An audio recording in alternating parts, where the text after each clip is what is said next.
Eka, silakan dilanjutkan pertanyaannya, Kak.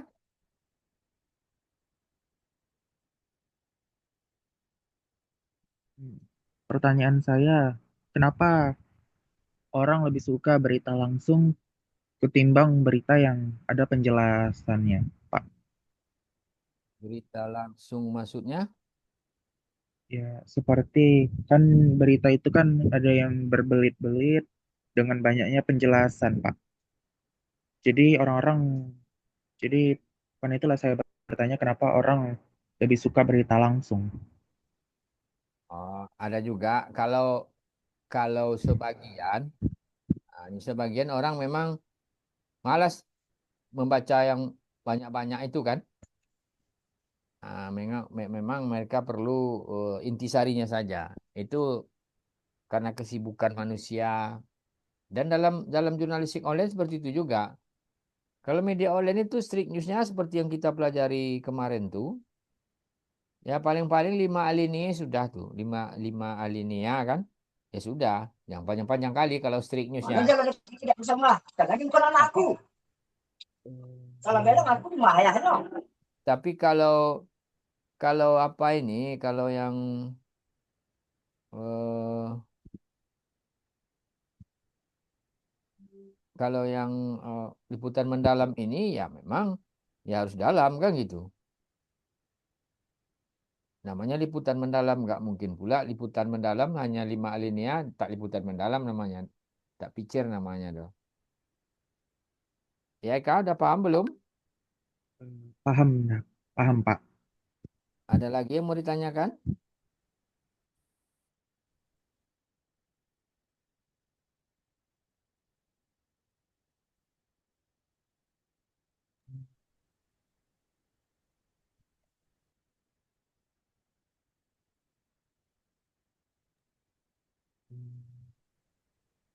Nah ini kayak ini adalah outline menulis berita. Ini berita street news. Nah, berita street news itu yang penting ada headline, deadline-nya. Deadline ini waktu yang ada tempat kejadian, media massa yang memberitakan. Umpamanya eh, nama tempatnya Bagan Cepi Api, nama korannya umpamanya Pos Metro Rohil. Nah, di sini di sampingnya ya. Kemudian leadnya itu ada what, who, where, when. Nah, yang 4 ini. Apa yang terjadi, siapa, di mana, where, di mana, when, kapan. Nah, ini di lead yang pertama berita itu ya harus harus ada ini. Masukkan jawaban what, where, who, where, dan when. Jadi kalau untuk body baru bisa. Bisa di sana di body itu ada why, jawaban, nah gitu. eh, dari why dibuat kalimat tidak langsung dan langsung. Nah, boleh pakai tanda kutip, boleh kalimat tidak langsung. Nah, jadi kemudian how-nya jawaban dari how dibuat kalimat tidak langsung dan langsung juga boleh. Nah, kemudian kalau ada informasi tambahan, nah, sebagai informasi tambahan, nah, itu berarti sudah hal yang tidak penting itu. Hanya informasi tambahan, nah, gitu. Lalu kalau yang untuk picture-nya, picture ya, kita ini ada buku untuk picture. Nanti Bapak share linknya. Nah, tulisan jurnalistik yang kreatif.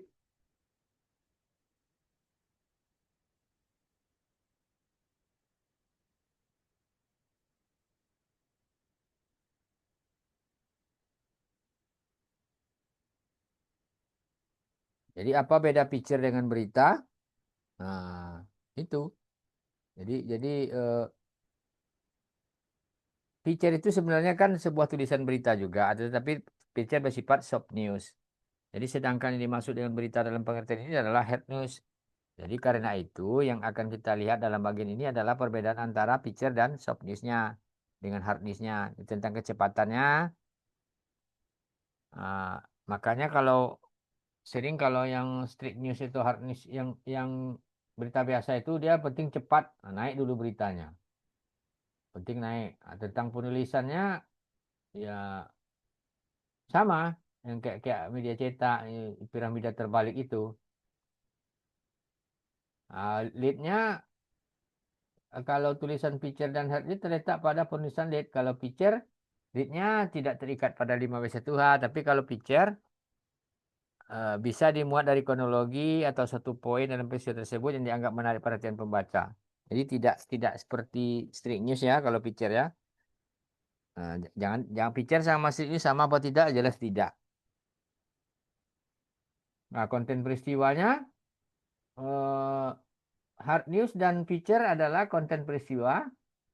Informasi peristiwa yang disampaikan oleh hard news lebih pada unsur mengapa, sedangkan picture terletak pada unsur bagaimana.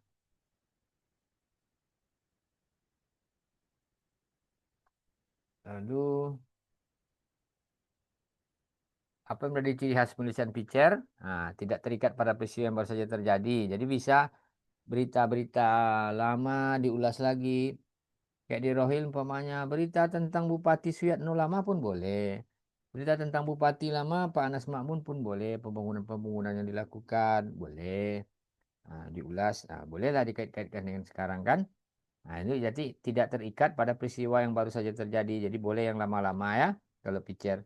Tapi kalau strict news, ya kalau berita lama ditulis, wah apa nih basi gitu orang kan. Nah, kemudian lebih menonjolkan nilai berita human interest dibandingkan nilai berita lainnya. Jadi sebagai tulisan bersifat fakta atau berita, maka tulisan picture juga harus mengandung nilai-nilai berita, news value-nya, jadi kebaruannya. Berita yang baru, perihal nilai berita ini akan kita bahas pada nih. Sebagai jurnalis, news perlu menjadi pertimbangan dalam menuliskan sebuah peristiwa dalam bentuk tulisan picture. Dalam konteks tulisan picture, yang sangat menonjol adalah human interest. Nah, jadi kan kalian ada mendengar berita apa tuh human interest. Nah, kisah korban lumpur Lapindo, memang contoh itu human interest tuh. Apalagi. Kemudian mengandung fakta atau bukti fiksi. Jadi meski acap kali gaya penulisan lebih ringan dibandingkan penulisan berat, yang penuh informasi, namun tulisan picture bukanlah fiksi. Jadi pengguna bahasa yang santai dalam penulisan picture menjadi andalan surat kabar karena persaingan antara media cetak dengan media elektronik bahkan sering menuai persaingan pula dengan media daring atau media online. Jadi subjektivitas penulis terasa.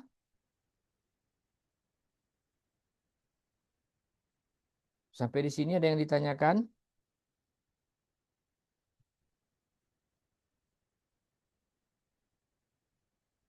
Pak, saya punya pertanyaan, Pak. Silakan. Kenapa orang jarang menemukan berita theater? Picture itu. Karena memang Ya, medianya kadang malas buatnya. Dia panjang kan lama kadang buatnya. Jadi kalau seandainya ada sebuah media yang mewajibkan berita wajib picture ya picture aja yang keluar semuanya. Tapi kan ini enggak. Kalau kayak koran-koran itu picture-nya malah ditugaskan satu wartawan pun kadang nulis picture satu hari pun payah tuh di dalam sebuah media massa. Kadang wartawannya sibuk main, sibuk meliput yang biasa saja. Eh, Kalau yang bagian top manajemen kalau disuruh agak susah juga dia. Karena dia harus mengurus banyak wartawan di daerah gitu kan. Jadi tidak ada kesempatannya. Picture itu yang bagus ditulis oleh wartawan yang memang dia standby di salah satu posko. Dan dia akan lebih mendalami pemahaman tentang posko dia bertugas itu. Tulislah picture tentang posko itu. Dia dari pagi, umpamanya bangun, umpamanya liputan ada jam 9. Nah, menjelang jam 9 itu dia sudah bisa mengorek-orek picture sebentar. Nah, liputan nanti pergi jam 9, nanti pulang siang, siang menulis, sholat. Kadang nulis yang diliput tadi sampai sore kadang kan. Kadang ada beberapa kegiatan Akhirnya menulis picture-nya nggak sempat. Makanya manfaatkan nulis picture itu di waktu-waktu luang lain. Nah, kayak pagi-pagi kali sebelum ada jadwal liputan. Dan bisa-bisa saja malam. Kalau malam kadang kalau nggak ada liputan lagi ya sambil nyantai menjelang tidur. Ya buat tulisan-tulisan picture untuk besok pagi gitu. Tapi apa yang dilakukan oleh wartawan, terkadang mereka kalau sudah habis meliput, ya kadang bermain lagi kan. Tidur kadang kan. Nah, makanya jarang terlihat PK. Berita picture-picture itu di sejumlah media massa, itulah yang intinya mengapa picture itu jarang terlihat ya wartawannya malas nulis itu aja kalau Bapak menjawab. Dan penekanan dari redaksi kayaknya kurang juga. Karena memang sering juga redaksi sepengetahuan dan sepengalaman Bapak, penugasan untuk picture ini memang sulit. Sulitnya bukan wartawannya tidak mampu, mampu. Wartawannya pada mampu nulis picture cuman dia nggak sempat kayaknya. Udah Eka? Sudah, Pak. Terima kasih atas informasi sekaligus jawabannya, Pak. Nah, jadi kan sama dengan pertanyaan Eka tadi sudah sama dengan kita memberikan contoh relevan dari konsep-konsep yang diajarkan. Jadi contoh relevan kayak picture-picture tentang Kenapa tadi? Ambil satu banyak warna tuh motor di bawah. Pasal satu aja. Batigo, batigo. Bang Jenny. picture-picture tentang kehidupan di sebuah daerah gitu kan. Lalu bisa-bisa saja nanti kita eh, keterkaitan kajian yang diajarkan tadi dengan bahan kajian lain, ya picture dengan kaitannya dikaitkan dengan berita street news. Picture bisa kita kaitkan dengan berita yang lain gitu. Yang penting kan kalau tadi dari materi yang Bapak ajarkan tadi ada pembagian tulisan. Nah, dari kalau tornya tadi kan ada sekian tulisan gitu. Baru nanti dia akan panjang. Kayak kayak satu tulisan. Kalau ini dibuat 5 tulisan, tentu lebih panjang dia. Akan lebih menarik dia tuh untuk 5 tulisan. Oke? Lalu eh keterkaitan bahan kajian yang diajarkan dengan konteks kehidupan dan isu-isu mutakhir, seperti Tempo dan yang lain-lain itu selalu itu mengedepankan picture ini atau liputan mendalam untuk liputan mereka. Mereka jarang sekali memuat tentang street news. Kalau di majalah Tempo itu nggak ada street news di sana. Semuanya picture tuh atau liputan mendalam kalau ada investigasi. Kemudian hasil penelitian dan pengabdian masyarakat. Kalau ini ada contohnya, coba Pak tengok dulu ya.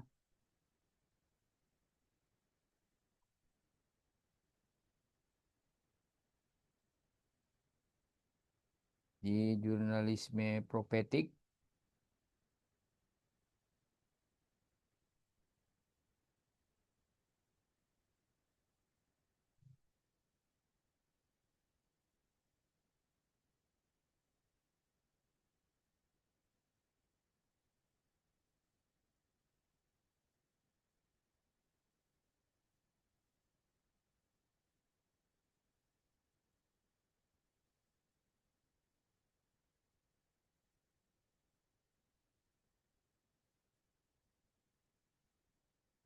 Nah, ini ada kita kaitkan dengan kajian. Nah, ini menulis berita street news. Nah, yang hard hard newsnya berita berat, soft news berita ringan. Yang sebenarnya berita soft news. Jadi eh, Kalau dulu kan orang bilang ya berita ringan-ringan, sekarang juga ada namanya berita berat.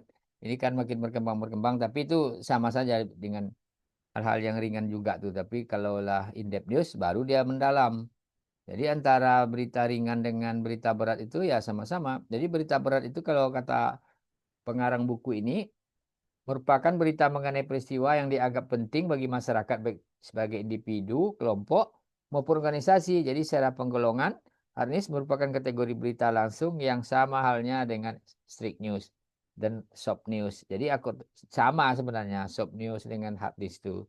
Cuman aktualisasi merupakan sebuah bagian penting dalam berita langsung, termasuk masih mencakup pengetahuan dan juga temuan-temuan terbaru. Berhard news sering masih mudah untuk memperoleh data atau informasi dikarenakan masih baru dan transparan.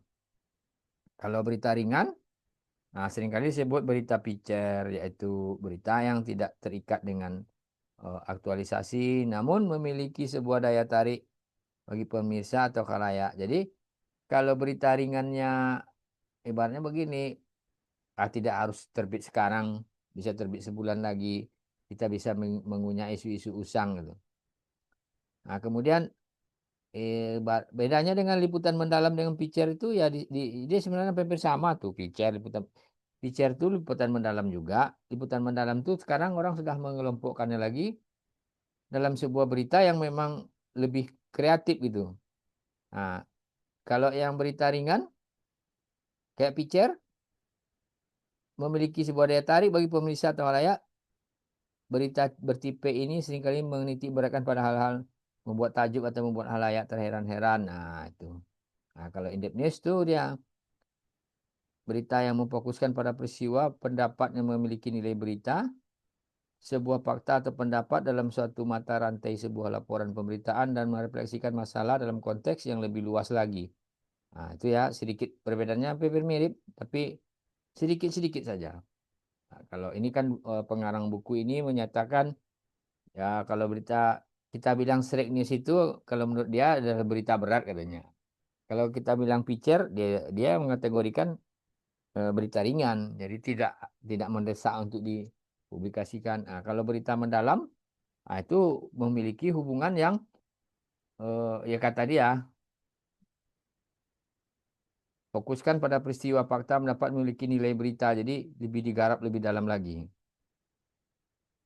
Piramida terbalik sama kalau strict newsnya, lead-leadnya ini sudah kan, udah belajar dulu. Ini kalian sudah belajar semuanya nah, pakai when war.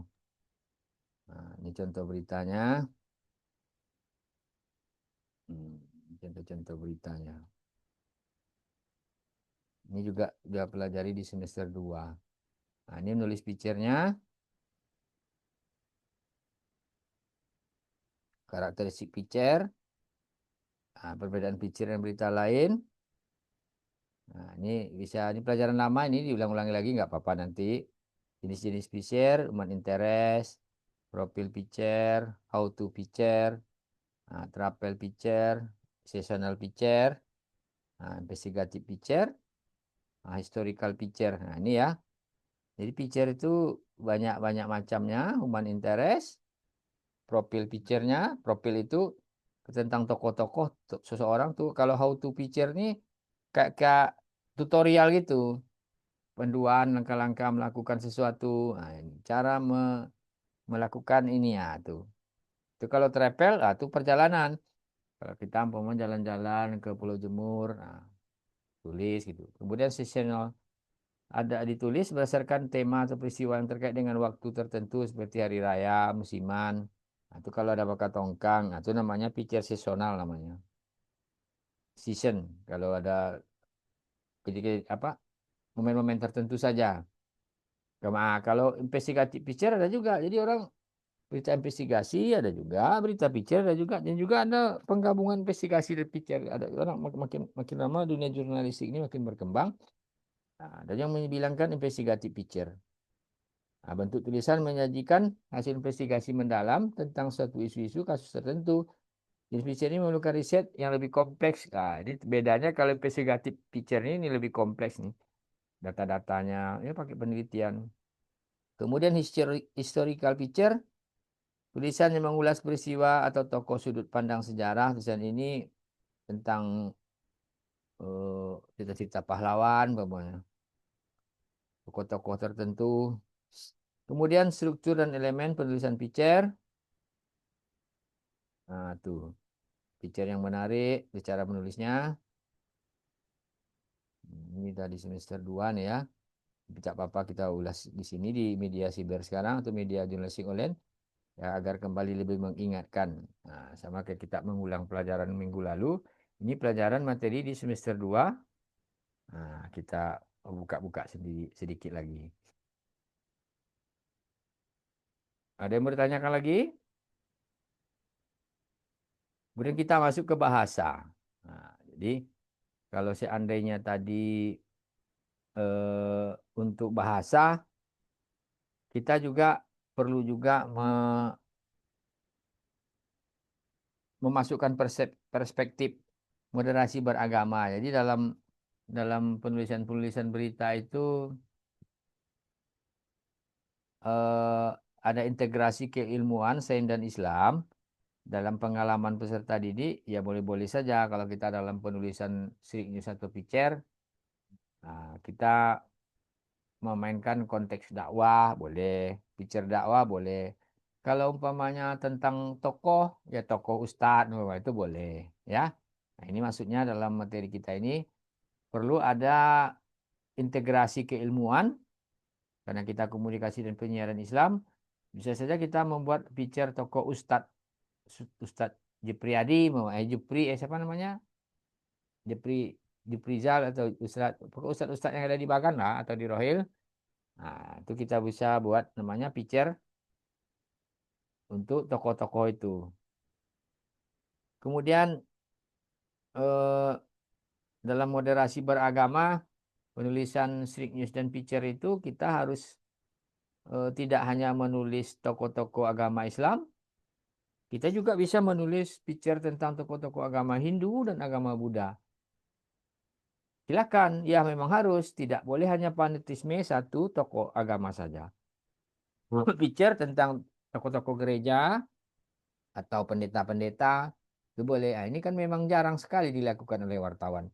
Nah, inilah gunanya materi ini ada moderasi beragama namanya. Jadi kalau kita menulis berita tidak hanya nulis ustadz saja, bisa saja kita menulis picture tentang pendeta. Itu kalau terbit memang menarik nanti beritanya, percayalah.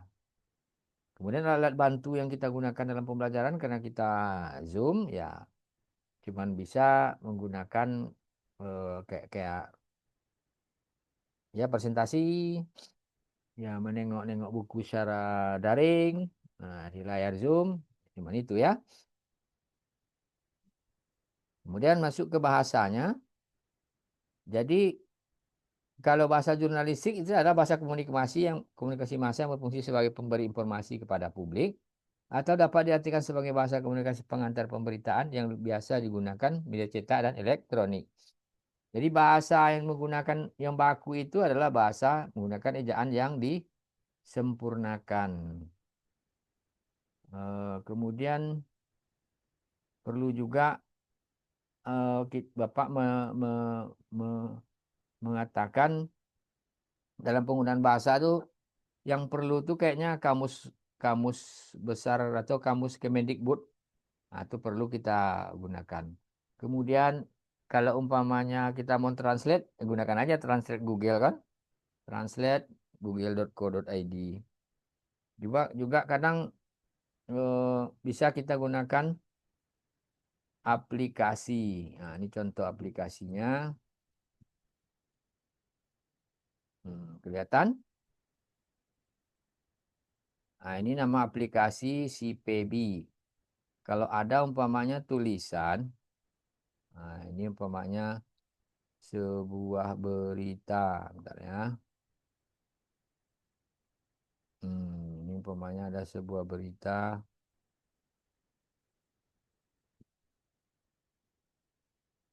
Nah, ini sudah menggunakan aplikasi ini. Kita kopikan di sini, tekan tanda pensil ini, sunting teksnya, maka akan ketahuan ada satu yang masih salah ini.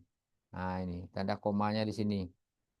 Adik-adik mahasiswa karenanya. Tapi ini karena beritanya ini adalah kutipan dari sebuah fanspage, ya dibiarkan saja ke Facebook. Karena kita tidak boleh mengubah tulisan orang. Tapi kalau kita yang membuat narasi, ya itu tadi tulisannya salah itu. Nah, gini. Ditunjukkan oleh aplikasi itu.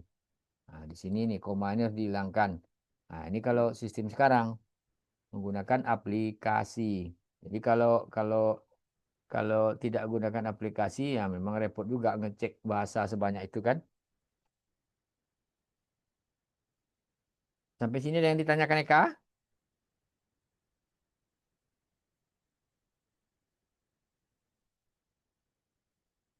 Pak, saya ingin tanya soal aplikasi tadi, Pak.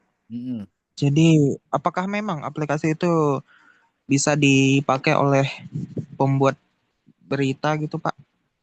Iya, itu kalau nggak pakai aplikasi, pakai AI kayak gitu, kerepotan tuh ngeditnya Kak. Kalau tak ada itu, wah, berita sebanyak itu kan kadang-kadang sepandai-pandainya orang edit, ahli bahasa, kadang terlupa juga koma, titiknya, huruf besar, kosakatanya, sering sering salah juga. Makanya kalau dibantu dengan aplikasi, nah itu agak agak terkontrol namanya yang bekerja komputer kan. Tapi aplikasi itu tidak bisa juga kita percayakan 100% karena dia namanya komputer kan kadang menurut dia salah ternyata tidak. Jadi kita juga harus menggunakan intuisi kita. Menurut dia salah, kalau menurut kita tidak salah, oh ini komputernya yang salah. Dia namanya aplikasi. Nah, itu bisa juga kan oleh mahasiswa juga untuk nulis skripsi, proposal, dan lain-lain. Nah, akan lebih lebih rapi tulisannya. Ini udah ejaannya udah dibetulkan kan. Nah, kalau sekedar nengok kamus, tengok satu-satu repot. Nah, tapi kalau aplikasi tinggal copy paste, namanya AI kan. Ah, ini ada yang salah katanya. Kayak Bapak tunjukkan tadi. Kelihatan tadi kan?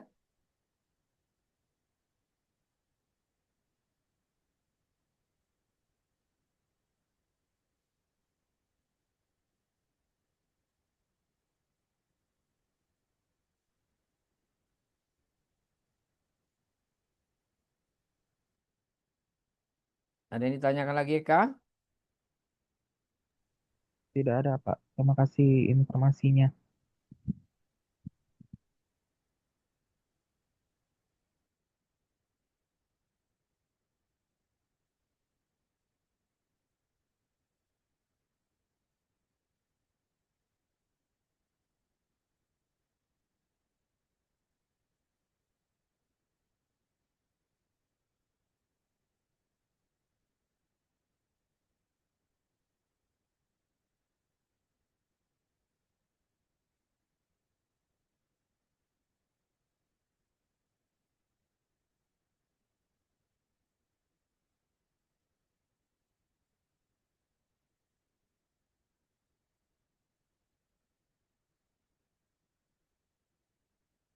Kalau begitu, di grup sudah Bapak kirim itu link tugas yang ketujuh. Tapi sebelum itu,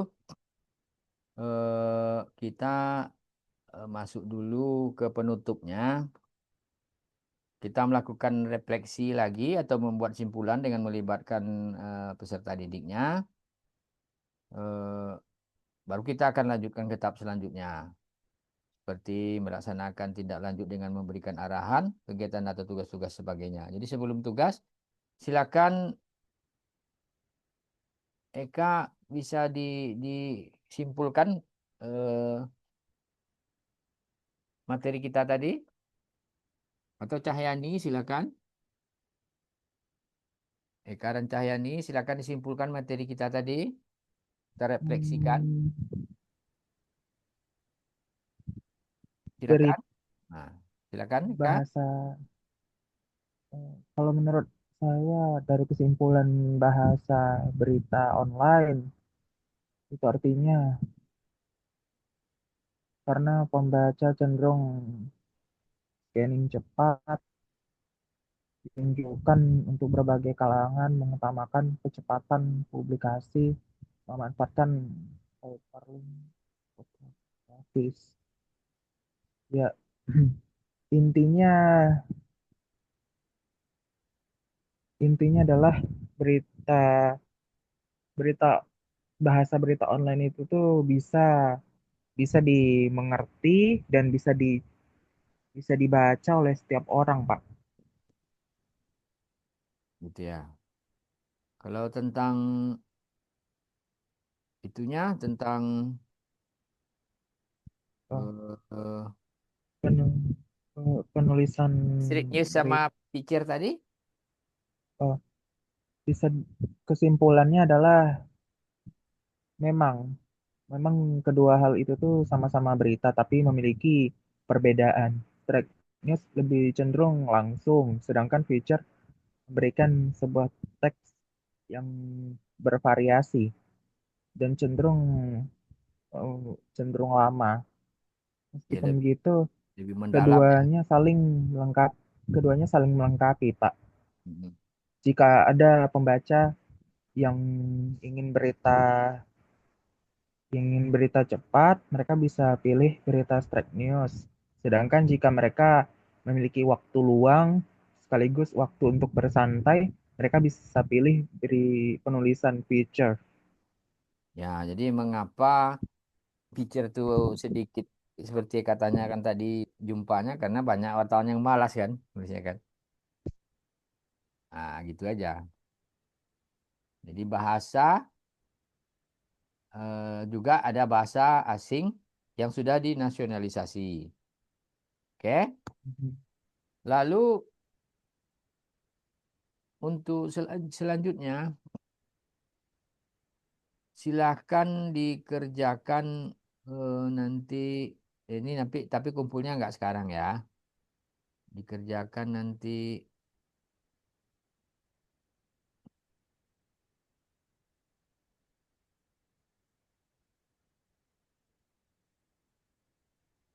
Nah, ini tugas 7 ya.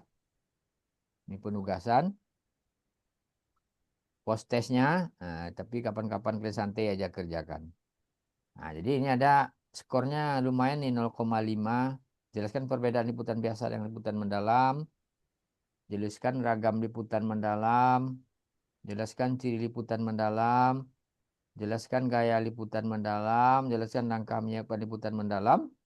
Jelaskan tentang bahasa berita online. Nah, ini tentang bahasanya sedikit. Jadi materi-materi yang Bapak kasih tadi aja tuh untuk post test minggu ketujuh ini. Ini kapan kalian apa eh, nggak sibuk ya dikerjakan? Nggak susah ini kan? Nah, kemudian juga materi-materi yang ada di pertemuan ketujuh ini. Nah, ini semua link bukunya Bapak kirim ke grup. Nah, ini untuk mempermudah proses belajar mengajar. Jadi satu materi kalian akan mengunyah nih kayak sekarang berapa buku yang kalian harus kunyah nih. Empat ya, satu, dua, tiga, empat. Ya nggak apa-apa lah ya. Satu jurnal, tiga buku. Nah, online kita tak beli-beli lagi. Tapi cuman memang terbatas bacanya. Kadang halamannya terbatas. Ini nggak apa-apa. Yang bisa dibaca aja kita baca. Kita tak nambah biaya. Kemudian juga nih Bapak tambah lagi tentang materi PDF atau screenshot apa PDF PowerPoint tadi untuk pertemuan ke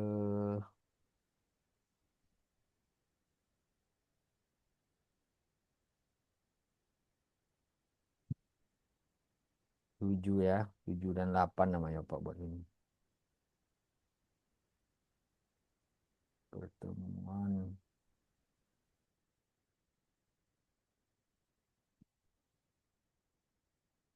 ini pertemuan 7 ke 8. 7 ke 8 tak ada 8 nanti UTS. Hari ini kita UTS setelah ini. Nah, itu sangat membantu dalam penyelesaian tugas post test yang ke-7. Nah, di Google Form yang sudah Bapak kasih tadi, silakan diselesaikan post testnya. Ini masih ada tersisa waktu 4 menit menjelang habis. Lalu ke pertemuan ke-8 kita UTS. UTS itu Bapak tinggal kasihkan eh,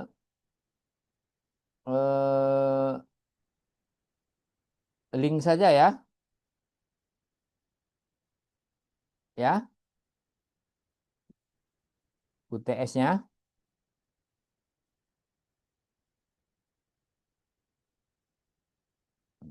UTS.